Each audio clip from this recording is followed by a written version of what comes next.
watching this video. We at Blue Cosmos are delighted to welcome you who have shown interest in our activities.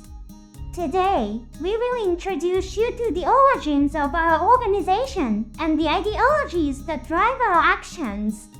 We will also appear in the soon-to-be-released movie, Gundam Seed Freedom. Blue Cosmos is dedicated to protecting the beautiful Blue Earth.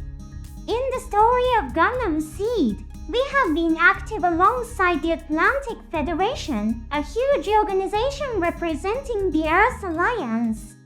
In Seed Freedom, with the support of the Atlantic Federation, the World Peace Monitoring Agency campus was born. We want you to know about the greatness of Blue Cosmos, which strives to protect peace together with people around the world, including lost crime. Don't worry. By watching this video, you are already a part of Blue Cosmos. You are one of us. Blue Cosmos is often portrayed as an organization with a hostile ideology towards front and coordinators. This is absolutely not the case. We simply love a pure blue world, regardless of race or nationality. We will elaborate on this proof in the upcoming discussion. Originally, we were an environmental group operating under the auspices of the Azrael Foundation. Our goal was to protect the beautiful nature and aim for coexistence between humanity and Earth. However, in Cosmic Era 15, the technology to create coordinators was announced. The foolish George Glenn attempted to release life twisted from natural laws into the world. We immediately expressed our opposition to the technology of coordinators. The existence of coordinators brought much confusion to the world. Around Cosmic Era 40, religions worldwide faced an era of turmoil. This was due to the act of manipulating life through technology and the fossils of extraterrestrial life brought back by George Glenn. People were utterly perplexed by numerous facts that fundamentally contradicted traditional religious beliefs. We never abandoned our troubled neighbors. Blue Cosmos chose to reach out and coexist with traditional religious leaders. Naive secular people criticize us, saying we absorbed the religious leaders into our organization. This is incorrect. We offered our hand, and they accepted it. By the time Cosmic Era 68 had passed, Blue Cosmos personnel had grown to hundreds of thousands. Wondering why there is no precise number recorded, Blue Cosmos does not have a clear definition or require specific qualifications. The moment a thought of empathy with the ideology of Blue Cosmos arises in one's heart, they become a part of Blue Cosmos. If you find beauty in the morning sun or the green of the trees, then Blue Cosmos is blooming in your heart, too. The ending of the movie's story is unknown, but it will surely not perish. Even if the flower is blown away, we can simply plant it again.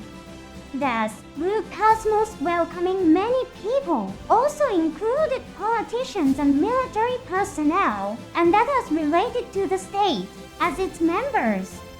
This is confidential information, but a massive organization known as Logos, which has been supporting human history from the shadows, is also directly supporting Blue Cosmos. In Cosmic Era 70, an incident known as Bloody Valentine occurs. A nuclear missile is fired at the space colony Junius 7, where coordinators live. Do you find this incident terrifying? However, the creation of coordinators was found in Cosmic Era 55. The existence of coordinators is a mistake in itself. It's like removing weeds from a garden. This attack was the result of Colonel William Sutherland of the Earth Alliance forces independently deciding to use a nuclear missile.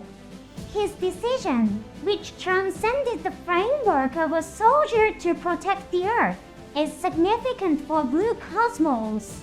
When the Earth Alliance forces and Zaft started an all-out war, a person named Murder Azrael was the representative of Blue Cosmos. At this time, Blue Cosmos had become an extremely large force. Remember when I mentioned that Blue Cosmos accepts people of any race without discrimination? Within Blue Cosmos, there are even members who are coordinators. You must find it very strange. Why would Blue Cosmos, which does not tolerate the existence of coordinators, accept them? Some coordinators have realized the mistake of their own creation. Your eye color is different. Have you not witnessed such ugly words thrown at engineers? Have you ever imagined what happens to coordinators who fail to acquire the desired traits? Children born as coordinators and abandoned by their parents were orphans from birth. Some were even forced to undergo military training. Kite Madigan, who appears in the Stray series, is one of these people.